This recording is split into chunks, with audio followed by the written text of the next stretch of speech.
Welcome back to In the Gig. Now, each and every week for this season, we're going to head across the ditch and catch up with Michael Guerin, and I guess it's really timely at the moment because there is a fair bit going on over there in New Zealand with the Stage 3 restrictions now in place. So, Michael, welcome to you. First and foremost, we hope every one of our friends over your way remains healthy and safe, and fingers crossed we can eradicate COVID from your country very quickly. But I just want to get your take on the impact this will have on the industry.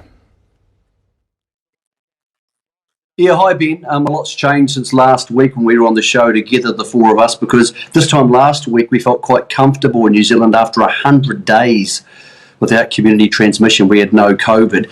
Last Tuesday, the announcement we do have COVID. We've had no deaths because of it. That's obviously far more important than any racing issues. On the racing front, it hasn't greatly impacted us. We've lost one galloping meeting, no harness racing meetings, but there are restrictions now. And the Alexandra Park meeting this Thursday, Ben, will be the first meeting held in New Zealand under lockdown level 3. Now, only Auckland is in level 3. The rest of New Zealand is at level 2, but that means that horses can't be transported between those two regions because the trainers, drivers or jockeys for the thoroughbreds can't come with them. So these restrictions stay in place until next Wednesday, not having a dramatic effect so far on racing and the racing industry. Well, let's hope it continues that way, Mick, and things can start to improve in your neck of the woods. But if we're going to talk about some positives, one of those at the moment is Copy That, and he looks as though he's going to continue to be an exciting thing for harness racing, well, exciting horse for harness racing fans to look forward to. So he goes around on Thursday night in the Spring Cup at Alexandra Park, is that correct? And what does the rest of his campaign towards the New Zealand Cup look like? Will there be a lot of standing start races in the north for him, or will he be forced to head south a little earlier to, I guess, get a bit more ring craft around this standing start caper?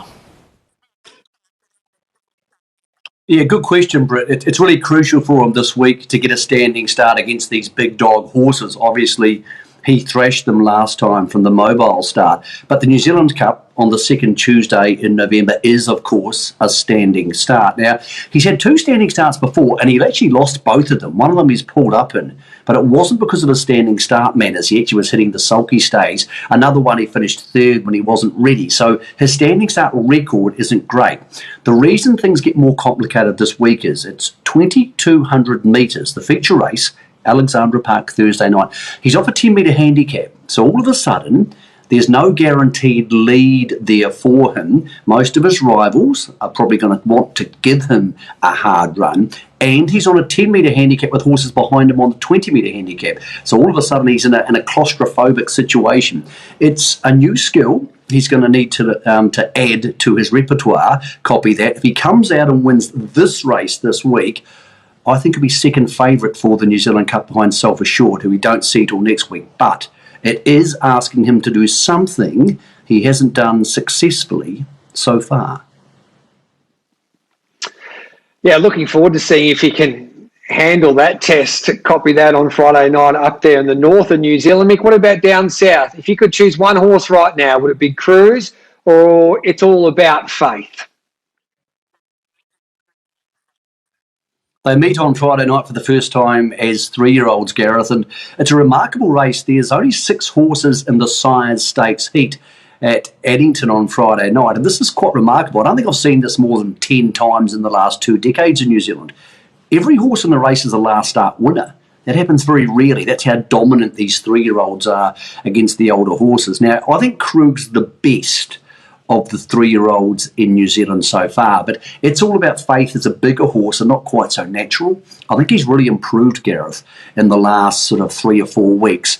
He has the inside draw over Krug. It's only a heat, but to guarantee getting into the final, Krug probably needs to run top 3. So the 2 best 3-year-olds in the country meeting for the first time, then they have to come north to Auckland for the Sire Stakes and Sales Series finals, and of course, if the level 3 lockdowns in Auckland don't change as hoped and expected next Wednesday, that starts to get tricky and people start to think, do we need to move these Group 1 races out of Auckland. I don't think that'll happen. We're confident that we should have COVID under control in New Zealand by then, but you'll get at least an entree of what to expect for those main courses at Addington on Friday night. I'll go Krug, the better horse, but it's all about faith to lead and win on Friday.